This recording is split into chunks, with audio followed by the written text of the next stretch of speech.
Entrevista. Es la 1:00 con 52 minutos. Una noticia que llamó mucho la atención el día de ayer y que está reflejada en la portada de los periódicos es la rebaja que hizo el Instituto Nacional Electoral a las multas a los partidos políticos. El proyecto inicial planteaba multas por hasta 520 millones de pesos, pero decidió rebajarlas a 402 millones.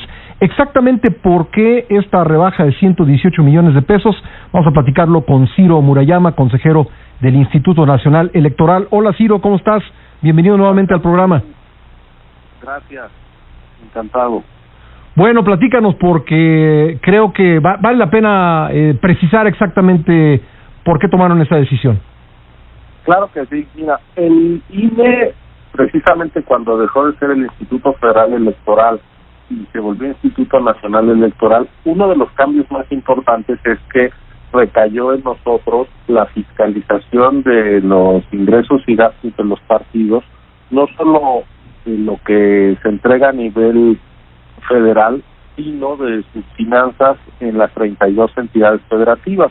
Así que por cada partido analizamos sus ingresos y sus gastos a nivel nacional del Comité Ejecutivo Nacional y en las 32 entidades, de tal manera que se volvió una fiscalización mucho más amplia, exhaustiva y pareja, porque antes pues las distintas legislaciones ponían también diferentes obligaciones. Los institutos locales, algunos tenían menor capacidad que otros para hacer esta labor, y 2015 fue el primer año completo en el cual el INE ya estaba constituido y por lo tanto es el primer ejercicio de financiamiento ordinario que se revisa, y eso es lo que se votó el día de ayer. Entonces se trata de multas más fuertes de las que ha habido en cualquier otro momento. Déjame decirte que las de 2014, cuando la fiscalización la hicieron las autoridades locales, las multas fueron de 36 millones de pesos.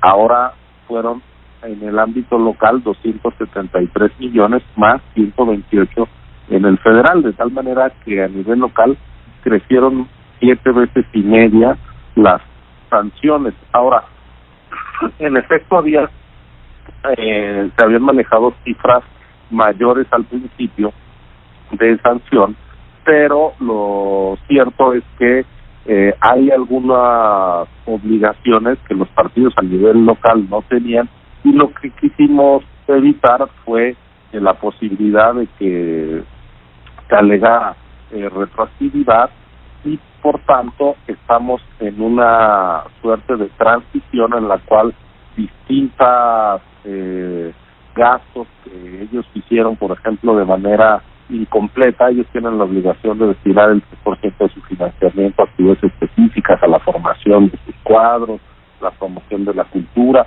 un 2% a cuestiones de género. En el caso de que no hayan realizado este gasto, en vez de sancionarlos directamente, lo que les obligamos es a que lo hagan en el próximo ejercicio, de tal manera que no es, digamos, perdonar, sino posponer, que lo hagan hacia adelante.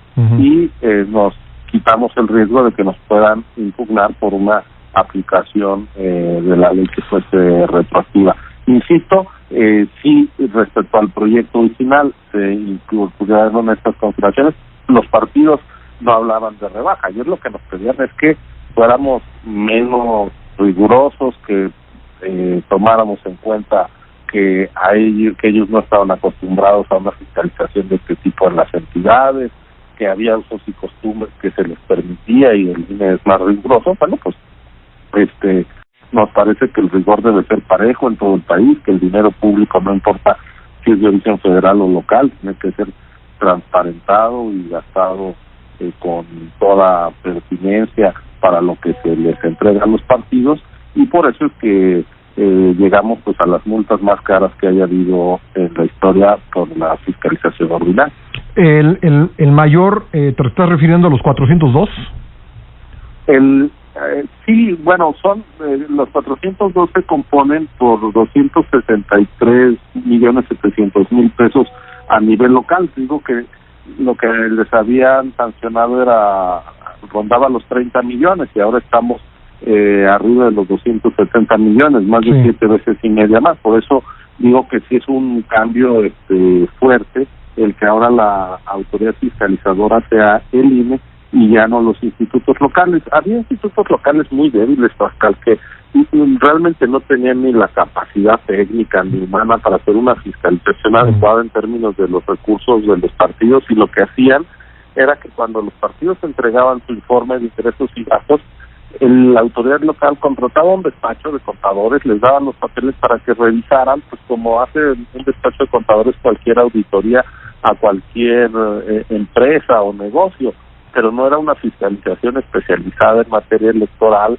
era una fiscalización pues muestral, no al 100% como la hacemos nosotros. Entonces, el que se les haya ya quitado esa tarea a los institutos locales y se le haya dado al INE, pues es un cambio importante en términos de trabajo. Imagínate, nosotros antes analizábamos una contabilidad por partido.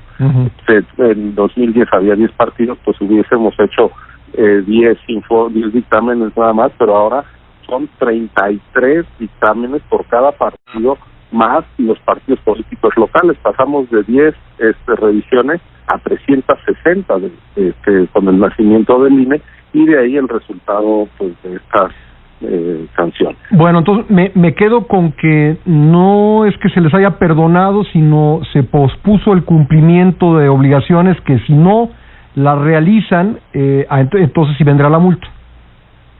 Así es, y también hay algunos asuntos que se mandaron a procedimientos ordinarios para hacer una revisión, oficiosos, para hacer una revisión más a fondo, y eventualmente eso se puede traducir en sanciones que se incrementen. Lo mismo con asuntos que ya habíamos atendido, como la necesidad de que paguen sus impuestos y sus contribuciones a la seguridad social.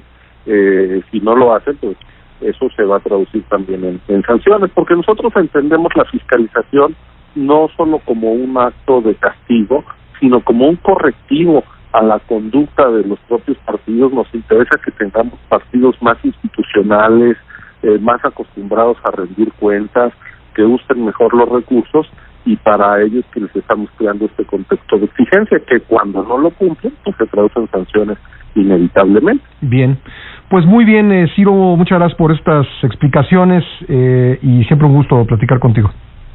El gusto es mío, muchas gracias, Pascal, que estés muy bien. Gracias, Ciro Murayama, consejero del INE. Son las 2 de la tarde.